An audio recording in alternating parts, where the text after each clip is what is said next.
से गंभीर टिप्पणी करना उचित नहीं है। निशिकांत जी। आदरणीय अध्यक्ष जी, मैं इस अविश्वास प्रस्ताव के विरोध में खड़ा हुआ।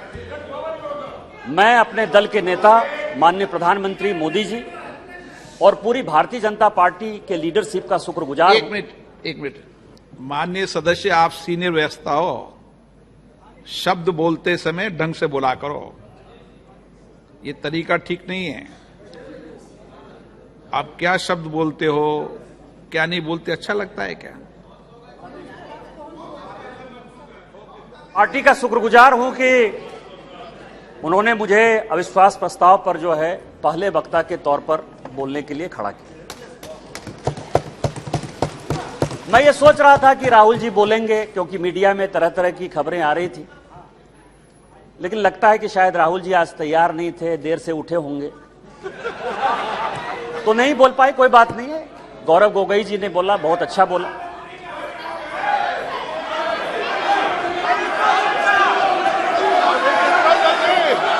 स्पीकर सर, गौरव गोगोई जब बोल रहे थे, इस कांग्रेस पार्टी को शहादत के बारे में, लोगों का क्या बलिदान है इसके बारे में कुछ पता नहीं है। इन्होंने मणिपुर की बात की और पूरे देश को नहीं, पूरे संसद को जो है इन्होंने चैलेंज किया कि आप लोग में से बहुत लोग मणिपुर नहीं गए होंगे, मणिपुर नहीं देखा है आपने। मैं मणिपुर के इतिहास का भुक्तभोगी हूं। मेरे मामा एनके तिवारी 73 में अपनी पैर जो है वो गंवा चुके मणिपुर में, और 1989-90 में मणिपुर में उनके ऊपर अटैक हुआ। सीआरपीएफ के वो डीआईजी हुआ करते थे।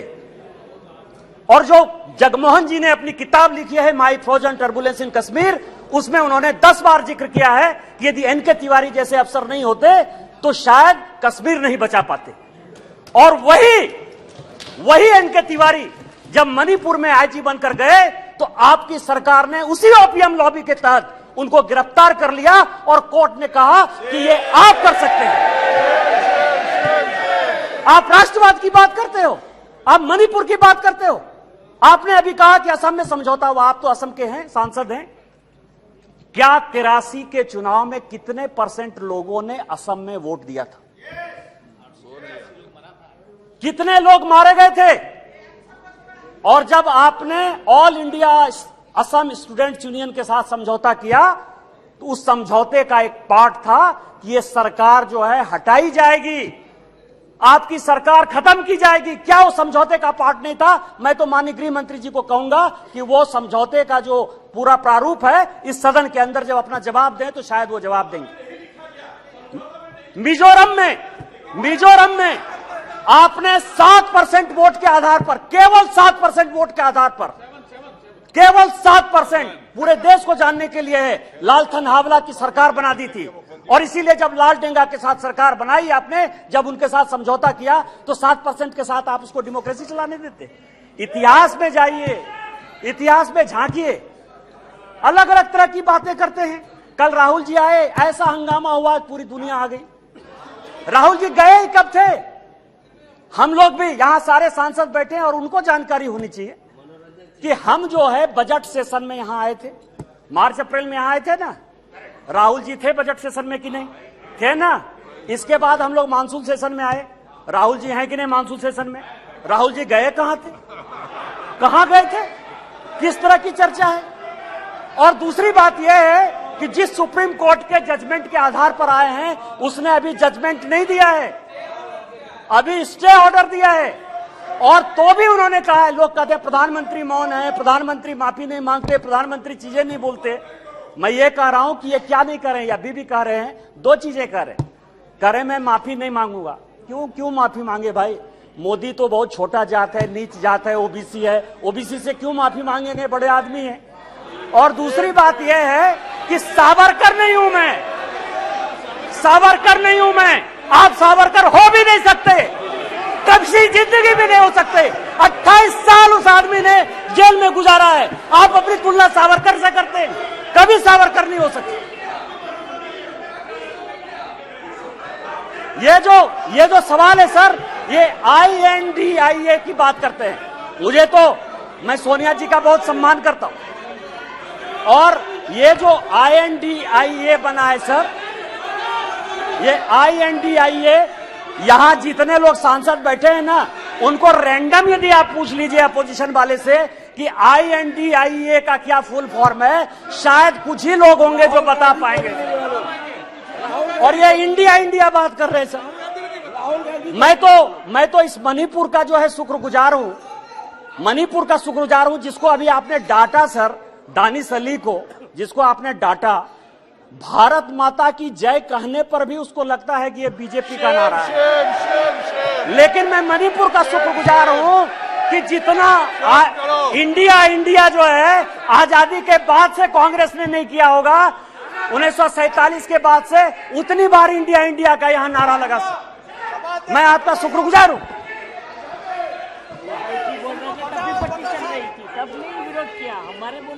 मेरे प्रधानमंत्री अध्यक्ष महोदय, मेरे प्रधानमंत्री एक बात कहते हैं कि ये अविश्वास प्रस्ताव नहीं है। प्रधानमंत्री जी कहते हैं कि ये अविश्वास प्रस्ताव नहीं है, ये अपोजिशन में विश्वास प्रस्ताव है कि कौन अपोजिशन में कौन किसके साथ है। जब माननीय प्रधानमंत्री जी ने यह कहा तो मैंने सोचना शुरू किया सर कि प्रधानमंत्री जी ये बात क्यों कर रहे हैं, हमारे खिलाफ अविश्वास प्रस्ताव है, लेकिन वो कह रहे हैं कि ये अपोजिशन वाले अपने विश्वास प्रस्ताव की बात कर रहे हैं और उसमें वो देखना चाहते हैं कि कौन दल सचमुच उनके साथ है। तो मैं तह पर गया सर कि अविश्वास प्रस्ताव पर कौन कौन पार्टी हमारे खिलाफ है। सबसे बड़ी पार्टी DMK है, बड़ा सम्मान करता हूं मैं, करुणानिधि जी का बड़ा योगदान रहा है इस देश को बनाने में। अब आप समझे सर कि 1976 में भ्रष्टाचार के आरोप के ऊपर इस कांग्रेस ने करुणानिधि जी की सरकार को बर्खास्त कर दिया और 80 में जब इंदिरा जी की सरकार बनी तो यही DMK उनके साथ हो गई। आप करें तो रासलीला, हम करें तो करेक्टर ढीला।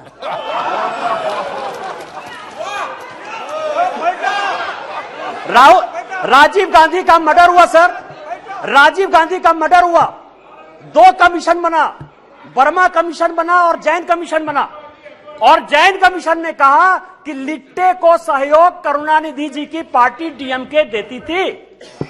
क्या जैन कमीशन गलत था? क्योंकि उस कमीशन को आपने उसके बाद भी आपके साथ है। मैं तो बहुत सम्मान करता हूं।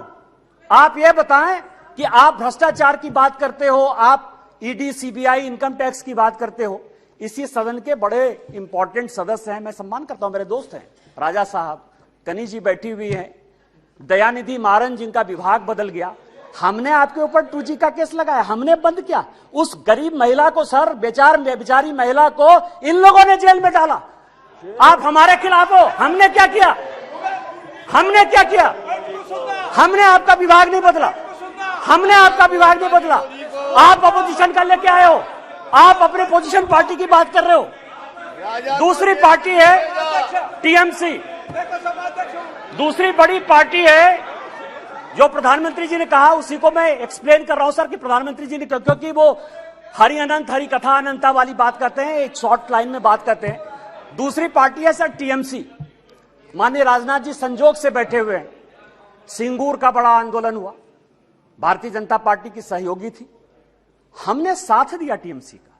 माननीय राजनाथ सिंह जी पार्टी के अध्यक्ष होते हुए ममता बनर्जी के रैली में शामिल हुए, हमने आंदोलन को साथ दिया। यदि आज आप बंगाल में सरकार बनाए, उसमें हमारा भी कोई योगदान है, लेकिन आपको करप्ट किसने बनाया? नारदा का केस हमने आपके ऊपर नहीं किया, शारदा का केस हमने आपके ऊपर नहीं किया, इस कांग्रेस ने किया। आपका विरोध उस कांग्रेस से होना चाहिए कि हमसे होना चाहिए? तीसरी पार्टी है लालू प्रसाद जी की RJD, ललन सिंह जी यहां बैठे हुए, हमने उनको जेल नहीं भेजा सर। मैं केवल यह कह रहा हूं किस तरह की ये अपोजिशन की यूनिटी है। एक जो गाना है ना सर, ये कैसा सुर मंदिर है जिसमें संगीत नहीं, गीत लिख दी दीवारों पर, गाने की सुर नहीं, गाने की रीत नहीं। मतलब आप ये समझे सर कि ये आंख का अंधा नाम नैन सुख, सब एक दूसरे से लड़ रहे हैं, लेकिन नाम क्या रखा है? इंडिया। लालू प्रसाद जी हैं सर। लालू प्रसाद जी को ललन जी ज्यादा बताएंगे बोलते हुए, यदि इस हाउस में सही सही बोलेंगे तो, यदि सच बोले तो आज जो लालू प्रसाद जी के बेटे को जो है उन्होंने, जिसने मुख्यमंत्री उप मुख्यमंत्री बनाया है, वही उसके जो है विरोध में खड़े थे सर। और यहां की कांग्रेस सरकार थी 95 में जिसने कि लालू जी को अंदर कर दिया। हमसे किस बात का विरोध? विरोध तो आपको कांग्रेस से होना चाहिए ना। ये ललन जी पिटिशनर थे, यही तो मैं कह रहा हूं सर।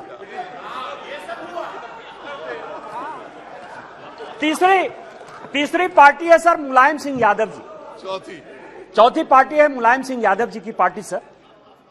अच्छा, मुलायम सिंह जी यहां थे तो हम लोगों के लिए बड़े सम्मानित थे, और जब भी है देश प्रेम की जो भावना थी उसके ऊपर कोई चैलेंज नहीं कर सकता है सर।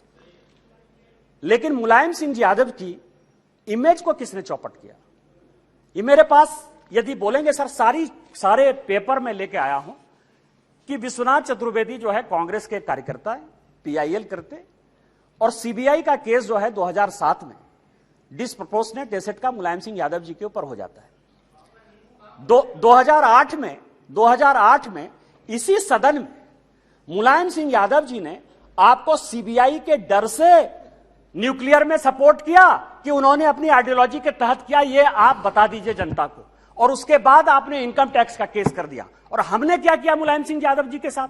हमको पता था कि वो ईमानदार आदमी है, हमको पता है कि देश के प्रति उनकी भावना जो है, और ये पिछड़े दलित शोषित वर्ग से आते हैं, इसीलिए कांग्रेस ने उसको ये किया। हम लोगों ने सीबीआई के सारे केस को खत्म किया, और आज मुलायम सिंह यादव जी के ऊपर केस ने, फिर भी मुलायम सिंह यादव जी हमारे विरोध में, और उसके बाद पद्म भूषण भी दिया हमने।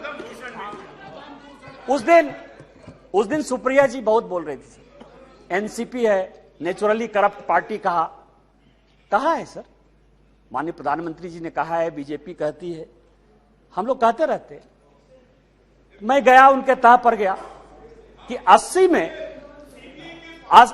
में मैं केवल अपोजिशन यूनिटी की बात कर रहा हूं सर। 80 में शरद पवार साहब की चुनी हुई सरकार को किसने बर्खास्त किया? हमने नहीं किया, इस कांग्रेस पार्टी ने किया। किस आधार पर शरद पवार साहब ने एक अलग एनसीपी बनाई थी? हमने नहीं कहा शरद पवार साहब को बनाने के लिए।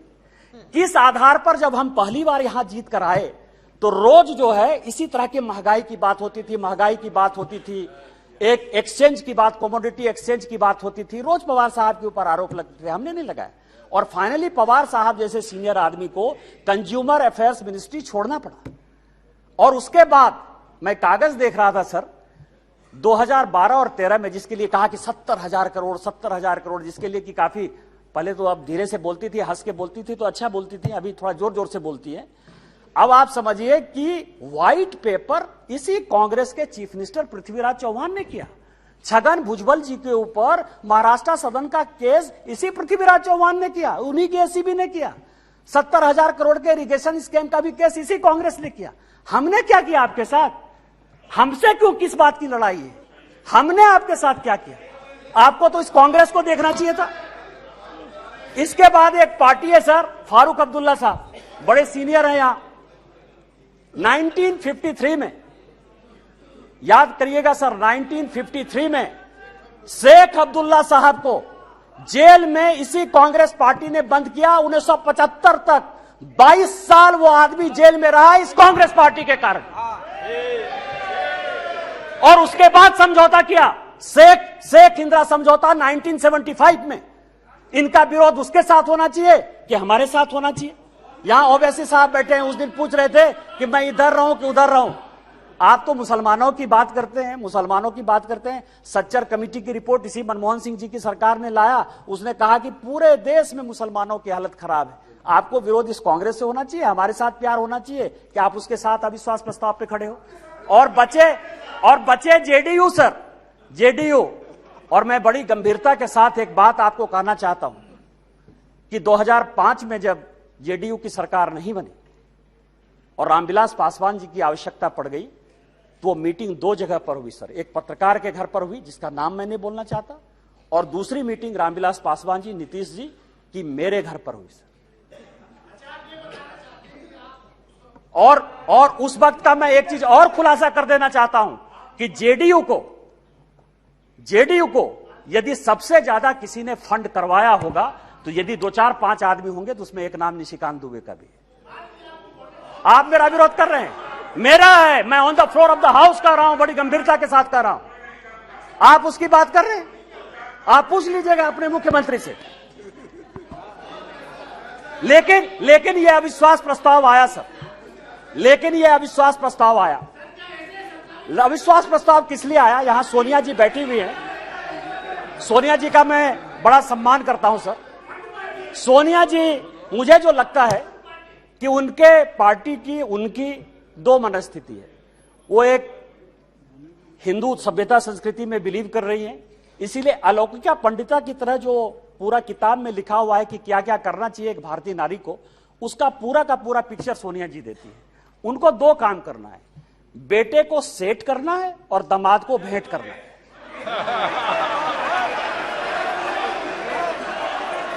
अरे जिसका नेम ले रहा है वो बोले ना, जिसका नेम ले रहा है वो बोले, ये लोग क्यों बोल रहे हैं?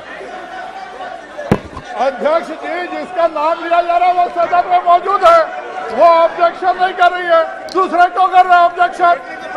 दूसरे क्यों ऑब्जेक्शन कर रहे हैं? वो खुद सदन में मौजूद है, उनको कोई ऐतराज नहीं है। दूसरे ऐतराज करने वाले कौन होते हैं? जब ऑलरेडी सदन में लोकसभा की माननीय सांसद मौजूद है और वो ऐतराज नहीं कर रही है, तो दूसरे ऐतराज करने वाले कौन होते हैं? अब आप समझे सर, मैंने दोनों बातें कही कि बेटे को सेट करना है और दामाद को भेंट करना है। मैं अपने बात पर कायम हूं सर। आप ये समझे सर, ये केस है सर, इनकम टैक्स का केस चल रहा है। नेशनल हेराल्ड का इनकम टैक्स का एक केस चल रहा है ट्रिब्यूनल में। मैं जो भी पेपर कहेगी कांग्रेस, मैं on the floor of the house जो है इसको रखने को तैयार हूं। और यदि इसमें एक भी बात गलत होगी तो मुझे आप सदस्यता से उसी दिन निकाल दीजिएगा सर। लेकिन कांग्रेस पार्टी को सुनना चाहिए सर। इनकम टैक्स अथॉरिटी ने कहा कि ये फाउंडेशन के जितने इनके केस है, नेशनल हेराल्ड के जितने केस हैं, उसकी असेसमेंट करें। हाई कोर्ट का आदेश सर, हाई कोर्ट का आदेश आ गया, हाई कोर्ट का आदेश आ गया कि इसको जो है सेंट्रलाइज करना। ये हाई कोर्ट का आदेश है सर। अभी ये सुप्रीम कोर्ट चले गए। अब आप समझिए कि इनकम टैक्स से बचने के लिए 1 लाख रुपया देके कोई 5,000 करोड़ की कंपनी ले सकता है। ये मैडम सोनिया जी और राहुल जी बता सकते हैं सर, कोई दूसरा नहीं बता सकता। और ये कह रहे हैं कि केवल हमारे ऊपर ये चीजें होती है। यहां जीएम सिद्धेश्वर बैठे हुए सर, हमारे पार्टी के सांसद हैं जीएम सिद्धेश्वर। अब भी 80 करोड़ रुपया उन्होंने इनकम टैक्स में भरा है सर। यदि मोदी जी आपको चोर कहने की बात करते हैं तो अपने पार्टी के भी लोग जो दोषी हैं उनको भी 80 करोड़ रुपया दिया। मैं ऑन रिकॉर्ड कर रहा हूं सर, जीएम सिद्धेश्वर को 80 करोड़ देना पड़ा। बीजेपी के 4 बार के सांसद हैं और आप इनकम टैक्स के लिए बचाव करने के लिए सुप्रीम कोर्ट जाने की बात करते हो। ईडी की रेड होती है सर। और मैं आपको बताऊं कि एक भाग गया है, भंडारी है, मैं उसका पूरा नाम नहीं लूंगा क्योंकि भंडारी कोई भी हो सकता है सर। किसी भी दिन वो यूके से लौट कर आ जाएगा। मैंने इसी हाउस में कहा था कि किसी आदमी का जो है, दामाद जी का जो है मकान है लंदन में, ये कोर्ट का ऑर्डर है सर। एक आदमी जो भागा उसका नाम है सीसी थम्पी। कोर्ट के आदेश के बाद उसका बेल हुआ। इस कोर्ट का ऑर्डर है सर। उस कोर्ट के ऑर्डर में सीसी थम्पी ने यह एक्सेप्ट किया कि उसने जो दामाद जी हैं, दामाद जी के नाम पर कौन दामाद, कोई भी दामाद हो सकता है। इनको दामाद जी से क्या प्रॉब्लम है सर? मेरा भी दामाद हो सकता है। 12 ब्रांसन स्क्वायर थम्पी ने, जिसको थम्पी ने, कोर्ट ने आदेश दिया कि जब जरूरत होगी तुम आ जाना। आप समझिए कि वो भाग गया। उसने कहा कि 12 ब्रांसन स्क्वायर जो है हमारा है। उसी तरह से संजय भंडारी का जो आने वाला है सर, यूके कोर्ट ने जो आदेश किया है उसमें यह बात कहा है कि दामाद जी का वो मकान है। आप क्यों भाग रहे हो? तो जो मैंने आपको कहा कि ये जो अविश्वास प्रस्ताव है सर, ये अविश्वास प्रस्ताव का जो मूल मंत्र है कि बेटे को जो है सेट करना है और दामाद को भेंट करना है। कल जो है सर, कल मेरी बात पर जो है बड़ा हंगामा हुआ, न्यूज क्लिक के ऊपर बड़ा हंगामा हुआ। आज प्रेस कॉन्फ्रेंस हुआ सर, प्रेस कॉन्फ्रेंस में मैं एक बताऊं, यदि न्यूज क्लिक का नाम यदि डिलीट ये रेस्टोर हो गया, कांग्रेस को क्या समस्या है सर? न्यूज क्लिक आपका कौन लगता है? पुरकास्ट का नाम यदि रेस्टोर हो गया, पुरकास्ट आपका क्या लगता है? रोहिणी सिंह, अभिसार शर्मा या कोई भी मान लीजिए ठाकुर रंजन प्रागता, यदि उसका डिलीट हो गया नाम या एक्सपंज से फिर बाहर आ गया, आपको क्या परेशानी है? आपका कोई मतलब नहीं है। और मैं ऑन रिकॉर्ड एक और रिविलेशन करना चाहता हूं सर कि सीपीएम के जो जनरल सेक्रेटरी, पूर्व जनरल सेक्रेटरी थे प्रकाश कारात साहब, उनका पूरा का पूरा मेल मैं ऑन रिकॉर्ड आपको लाना चाहता हूं कि जो वो नेवेली राय सिंघम था उसके साथ उनके हजारों मेल हैं। और जब आप कहेंगे मैं ऑन रिकॉर्ड उसको पेश कर दूंगा सर कि सीपीएम किस तरह से देशद्रोही पार्टी के साथ है। हम तो आइडियोलॉजी में मानने वाले हैं। यदि हमने सीपीएम के साथ लड़ाई की आइडियोलॉजिकल, तो आज तक हमने सीपीएम के साथ समझौता नहीं किया, आज तक हमने समझौता नहीं किया। यदि हमने कहा कि कोई मुस्लिम लीग जिसने कि भारत विभाजन किया, आज तक वोट बैंक की राजनीति के बाद हमने मुस्लिम लीग के साथ नहीं लिया। लेकिन आपको जिस कांग्रेस पार्टी ने रोज रोज जलील किया, रोज रोज जलील किया, उसके साथ आप किस आधार पर जो है शासन में हो? मैं आपको बताऊं, मैं आपको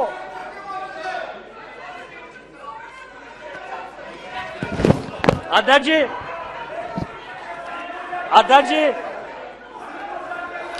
समस्या क्या है? समस्या क्या है कि हमने जो है एक क्विट इंडिया मूवमेंट जो है स्टार्ट किया है। माननीय प्रधानमंत्री जी जो है गरीब के बेटे हैं, गरीबी को समझते हैं। एक विकास की पट्टी देखकर आपने अभी पूरे पार्लियामेंट को देखा कि किस तरह से परेशान हुआ। कारण क्या है सर? मैं जिस इलाके से आता हूं, मैं आपको बताता हूं कि रीजन क्या है और इतना बड़ा बखेड़ा क्यों। मैं जिस इलाके से आता हूं वहां संथालपुरना इलाका है सर। यदि रात हो जाए तो यदि कोई बीमार हो जाए तो उसको गंगा नदी टपने के लिए कोई पुल नहीं था सर। आजादी के 75 साल बाद आज वो पुल बन रहा है साहबगंज का सर। झारखंड इस देश में सबसे ज्यादा माइंस और मिनरल्स देता है सर। 40% से ज्यादा माइंस और मिनरल्स इस देश का झारखंड में। उसके बावजूद भी सबसे ज्यादा बेरोजगारी, सबसे ज्यादा भ्रष्टाचार, सबसे ज्यादा विस्थापन, सबसे ज्यादा पलायन उस झारखंड में। आज आप समझिए उसका कारण यह था कि हमारे पास कोई पोर्ट नहीं था सर। आज माननीय प्रधानमंत्री जी के कारण मल्टी मॉडल हब पोर्ट जो है साहबगंज में गंगा नदी में बना है। मैं जहां से सांसद हूं सर, 75 साल में वहां के लोगों ने रेल नहीं देखा। आज जो है मैं गोड्डा की बात कर रहा हूं, गोड्डा जहां से मैं सांसद हूं, गोड्डा जो मेरा नाम है, मैं आपको बताऊं सर 75 साल में गोड्डा के लोगों ने रेल नहीं देखा। आजादी के 75 साल बाद आज वहां रेल है, उस रेल को देखने के लिए 5 लाख की भीड़ आई थी। आज ये सिचुएशन है सर। ये लोग स्वास्थ्य की बात करते हैं सर, पोजीशन की बात करते हैं कि हमने बहुत विकास कर दिया। मैं एक ऐसा बदनसीब आदमी हूं सर कि जिसकी अपनी छोटी बहन इलाज के बिना मर गई। 93 में मेरे यहां कोई डॉक्टर नहीं था जो पेट दर्द का भी इलाज कर पाए। 93 में मैंने अपनी छोटी बहन को खोया है सर। आज उसके भाई होने के नाते मुझे गर्व है कि मेरे लोकसभा में एम्स जैसा इंस्टीट्यूट प्रधानमंत्री। देवघर है सर, 12 ज्योतिर्लिंग का देवघर है, वहां लोग पूजा नहीं कर पाते थे। आज बेंगलोर से, आज बंबई से, आज अमेरिका से, लंदन से सभी लोग वहां एयरपोर्ट पर चढ़कर आते हैं। यह विकास है। आज मेरे लोकसभा में 2 medical college, 3 engineering college, 4 polytechnic college, 16 ITI, 2 agriculture college, 1 dairy college, 4 केंद्रीय विद्यालय, ये सारी चीजें माननीय प्रधानमंत्री जी ने दी है सर। इनका विरोध यह है कि गरीब के घर में जो चूल्हा जल रहा है, जो घर घर में पानी जा रहा है, जो नल जल की पहल चल रही है, जो गंगा से पानी देवघर आने की बात चल रही है, उसका यह विरोध है सर। इनका विरोध यह है कि बाइडेन ऑटोग्राफ क्यों लेता है। इनका विरोध यह है कि पापुआ न्यू गिनी का जो है प्रधानमंत्री उनका पांव क्यों छूता है। इनका विरोध यह है कि ऑस्ट्रेलिया का जो प्रधानमंत्री है वो उनको बॉस क्यों कहता है। माननीय प्रधानमंत्री जी ने चाहे पिछड़े इलाके हो, चाहे देश हो, चाहे दुनिया हो, जितना काम किया है उसके कारण इनको लगता है कि 2024 में नहीं आने वाले हैं। मैं अध्यक्ष जी अपनी बात महाभारत से खत्म करना चाहता हूं। महाभारत का एक बड़ा कहानी है सर कि द्रौपदी का चीरहरण हो रहा था और पूरे चाहे कौरव पक्ष के लोग हों चाहे पांडव पक्ष के लोग हों, वो सभी जो है चीरहरण को देख रहे थे। अध्यक्ष महोदय, आज माननीय प्रधानमंत्री जी, ये लोग नहीं समझेंगे सर, ये लोग इसीलिए नहीं समझेंगे कि माननीय प्रधानमंत्री जब परिवारवाद की बात करते हैं ना तो इनको लगता है कि परिवार की बात करते हैं। माननीय प्रधानमंत्री जी परिवार की बात नहीं करते हैं। वकील का बेटा वकील हो जाए क्या दिक्कत है, आईएएस का बेटा आईएएस होता है सर। यहां डीजी हैं आरपीएफ के, वो आईपीएस भी हैं, उनके दोनों बेटे आईएएस बने सर, जो अपनी योग्यता क्षमता के साथ आते हैं। परिवार को वो क्या कहते हैं, आज मेरे यहां का नेतृत्व क्या है। माननीय प्रधानमंत्री जी गरीब परिवार से हैं, माननीय नड्डा जी ये हैं जिनके परिवार में कोई पॉलिटिक्स भी नहीं था, माननीय राजनाथ जी बैठे हुए हैं, एक कॉलेज में जो है पढ़ाते थे सर, और आज समझिए कि इनको भगवान ने जो है पार्टी का राष्ट्रीय अध्यक्ष भी बनाया, डिफेंस मिनिस्टर है, होम मिनिस्टर है सर, जिनके आगे पीछे जो है कोई पॉलिटिक्स में नहीं है। हमारे जैसे लोग हैं, क्या है कि यहाँ जितना परिवार है ना वो इनके पीछे हैं जो कि परिवार का आदमी नहीं है। और वहां समस्या ये है कि वो सभी परिवारवाद जो है वो उनका जो नेता है, इसीलिए उनका परिवार और परिवारवाद में फर्क है, उनको नहीं समझ में आएगा सर। तो मैं आपको ये कह रहा हूं सर कि आज जो ये अविश्वास प्रस्ताव है सर, अविश्वास प्रस्ताव एक गरीब के बेटे के खिलाफ है। आज जो ये अविश्वास प्रस्ताव है उस आदमी के खिलाफ है जिसने कि लोगों को मकान बना के दिया। आज अविश्वास प्रस्ताव उस आदमी के पीछे है जिसने कि लोगों को पीने का पानी दिया। आज अविश्वास प्रस्ताव उस व्यक्ति के खिलाफ है जिसने शौचालय दिया। आज अविश्वास प्रस्ताव उस आदमी के खिलाफ है जिसने सबों के घर में उजाला लाने की कोशिश की, गरीब के खिलाफ है। और जितने बहस होंगे सर वो माननीय प्रधानमंत्री जी की नीतियों का चीरहरण करेंगे, जैसे द्रौपदी का चीरहरण हुआ है। मैं आपको कहना चाहता हूं इतिहास से कि चाहे राम मंदिर बना दिया हो, 370 जो हमारी थी धारा, वो सारे तो हमने बना ही दिया। मैं केवल इतना कहता हूं सर कि जब द्रौपदी का चीरहरण हो रहा था तो भीष्म पितामह, कृपाचार्य, द्रोणाचार्य, धृतराष्ट्र, जयद्रथ, चाहे वो युधिष्ठिर हो चाहे वो अर्जुन हो, सभी मौन धारण किए हुए थे। आज यदि माननीय प्रधानमंत्री जी का गांव गरीब किसान के हितैषी का आप चीरहरण करेंगे तो जिस तरह से न धृतराष्ट्र बचा, न दुर्योधन बचा, न भीष्म पितामह बचे, न अर्जुन बचा, न युधिष्ठिर बचा, आप में से कोई भी बचिएगा 2024 में आप लोग कोई वापस नहीं आइएगा। हम 400 सीट के साथ वापस आएंगे। इन्हीं शब्दों के साथ जय हिंद जय भारत।